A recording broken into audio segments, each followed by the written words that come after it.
A morte. Durante milênios, a humanidade a encarou como a fronteira final. Uma linha invisível que, uma vez cruzada, jamais permitiria o retorno. Mas e se eu lhe dissesse que essa linha é muito mais tênue do que a ciência médica imaginava? E se a volta dos que já foram não for apenas um enredo de filmes de ficção científica, mas uma possibilidade biológica real que já acontece ao nosso redor? Hoje, nós vamos afastar os mitos dos zumbis do cinema e olhar para a realidade nua e crua. Vamos analisar casos médicos documentados de pessoas que foram declaradas mortas e voltaram à vida. A substância real que a ciência estuda e que pode suspender a animação humana. E os relatos históricos que desafiam a nossa compreensão sobre o fim. Para começarmos a entender este fenômeno, precisamos falar sobre a medicina legal. O que define a morte? Historicamente, a ausência de pulso e respiração bastava. Hoje, focamos na morte cerebral. Mas mesmo com toda a tecnologia atual, existe um fenômeno médico real e documentado chamado Síndrome de Lázaro, ou autorreanimação espontânea. A Síndrome de Lázaro ocorre quando o coração de um paciente volta a bater sozinho, minutos após as manobras de reanimação cardiopulmonar terem sido interrompidas e o óbito ter sido declarado. Desde 1982, quando o termo foi cunhado na literatura médica, dezenas de casos foram rigorosamente documentados por médicos em todo o mundo. Um dos casos mais impressionantes ocorreu em 2014, com um homem de 78 anos no Mississippi, nos Estados Unidos. Ele foi declarado morto pelo médico legista, colocado num saco mortuário e levado para a funerária. Horas depois, quando os preparativos para o embalsamamento iam começar, o homem começou a chutar o saco. Ele estava vivo. O seu coração tinha voltado a funcionar espontaneamente. A explicação científica mais aceita e pé no chão é que a pressão acumulada no peito durante as compressões cardíacas impede o sangue de retornar ao coração. Quando a reanimação para, a pressão diminui lentamente. O sangue flui de volta e, como um choque estático, o coração reinicia sozinho. Não há magia, há biologia oculta. Eles tecnicamente morreram por alguns minutos e voltaram.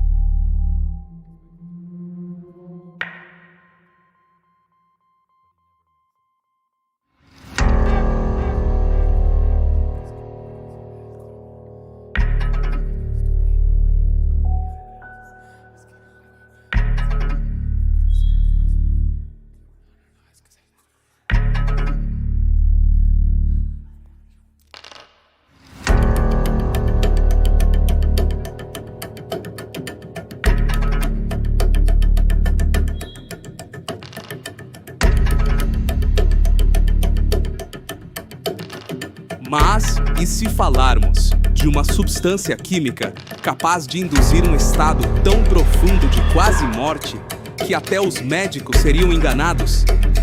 Esqueça os vírus de laboratório.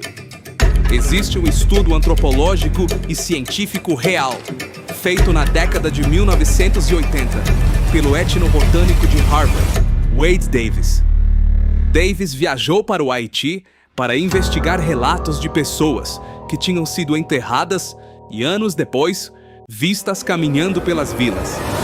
Ele descobriu que os curandeiros locais utilizavam um pó cuja substância ativa principal era a tetrodotoxina, uma neurotoxina potentíssima encontrada no fígado do peixe-balão, também conhecido como baiacu.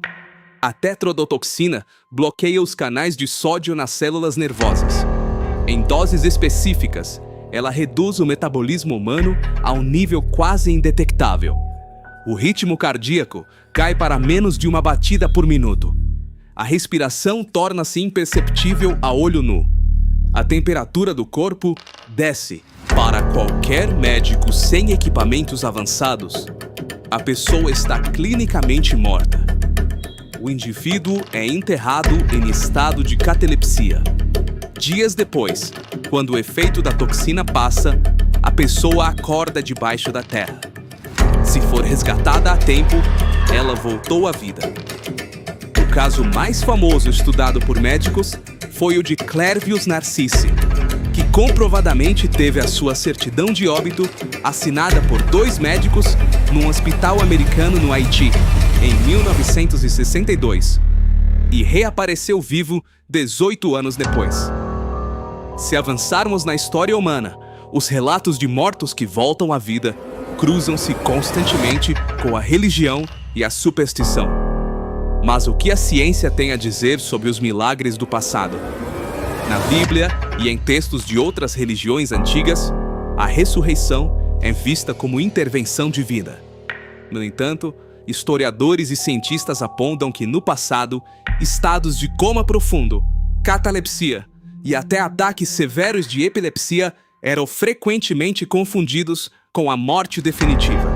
No século XIX, o medo de ser enterrado vivo era tão real e baseado em fatos que foram criados os chamados caixões de segurança. Eles vinham equipados com cordas atadas a sinos na superfície.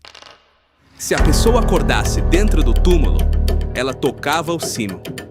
E adivinhe, os sinos tocavam. Pessoas que sofreram paradas cardíacas temporárias ou hipotermia severa acordavam já dentro do caixão. O que para a comunidade da época era um milagre ou um evento sobrenatural, hoje sabemos que eram erros de diagnóstico médico devido à limitação da época.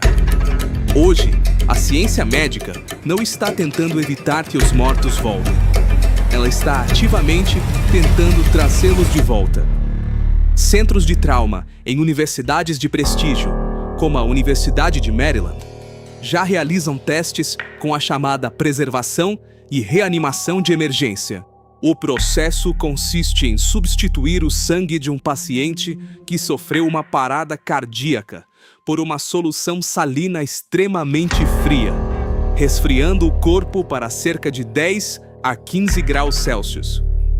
A atividade cerebral quase para e o paciente fica clinicamente morto por até 2 horas. Nesse tempo, os cirurgiões reparam os ferimentos que causariam a morte e, em seguida, aquecem o corpo e reiniciam o coração. A linha que divide a vida e a morte já não é uma parede, é uma porta que a ciência está aprendendo a abrir e fechar. A falta dos mortos, portanto, não é um cenário de terror com criaturas sem mente vagando pelas ruas. É uma realidade médica complexa. Seja através da síndrome de Lázaro, do efeito de toxinas naturais, como a tetrodotoxina, ou dos avanços da medicina de emergência, a fronteira da vida está em constante movimento. A pergunta que fica não é se os mortos podem voltar, mas sim até que ponto a ciência conseguirá expandir esse retorno.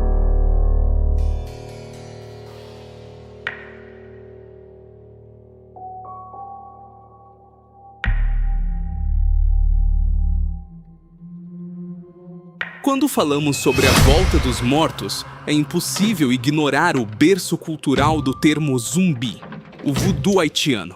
No folclore e nas crenças mais profundas do Haiti, a zumbificação não é um acidente biológico, mas uma punição espiritual terrível. Para os praticantes, o maior medo não é a morte em si, mas ter a sua alma roubada e escravizada. Segundo a tradição, um feiticeiro poderoso, conhecido como Bokor, tem a capacidade de capturar uma parte vital da alma da vítima. Sem essa essência, o corpo se torna uma casca vazia, um escravo sem vontade própria, condenado a obedecer e trabalhar eternamente. O terror psicológico de se tornar um zumbi era tão real e profundo na sociedade haitiana do passado que as famílias chegavam a tomar medidas extremas. Algumas montavam guardas armadas nos cemitérios por dias e noites, apenas para garantir que nenhum feiticeiro pudesse desenterrar os seus mortos. O que a ciência mais tarde descobriu ser o efeito neurotóxico do pó do peixe baiacu, para o povo local era a mais pura e obscura magia. Uma fronteira onde o mundo espiritual dominava o corpo físico de forma aterrorizante. E se no passado o misticismo do voodoo explicava a volta dos mortos, hoje a grande aposta para enganar a morte é a ciência, através da criogenia. A premissa da criogenia desafia tudo o que sabemos sobre o fim da vida, baseando-se na ideia de que a morte não é um evento instantâneo, mas um processo celular gradual. Atualmente, existem centenas de pacientes ao redor do mundo legalmente mortos, porém preservados em grandes cilindros de aço, aguardando o futuro. Mas o processo está longe de ser um simples congelamento. Assim que o paciente é declarado morto, uma equipe especializada entra em ação. O sangue humano é totalmente drenado e substituído por substâncias químicas chamadas de crioprotetores. Isso é crucial, porque se a água natural do corpo congelar, ela forma cristais de gelo que perfuram e destroem as células. O objetivo é alcançar um estado de vitrificação, onde o corpo esfria a impressionante 196 graus Celsius negativos, transformando as células em um estado sólido e vítreo, intacto. A verdadeira aposta deles não é na medicina de hoje, mas na nanotecnologia de daqui a 100 ou 200 anos. A esperança é que os médicos do futuro consigam não apenas curar a doença que os matou, mas reverter os danos da própria morte, aquecendo esses corpos e trazendo a consciência de volta. Para eles, o tanque de nitrogênio não é um túmulo, é uma máquina do tempo. E você, o que achou destes fatos impressionantes?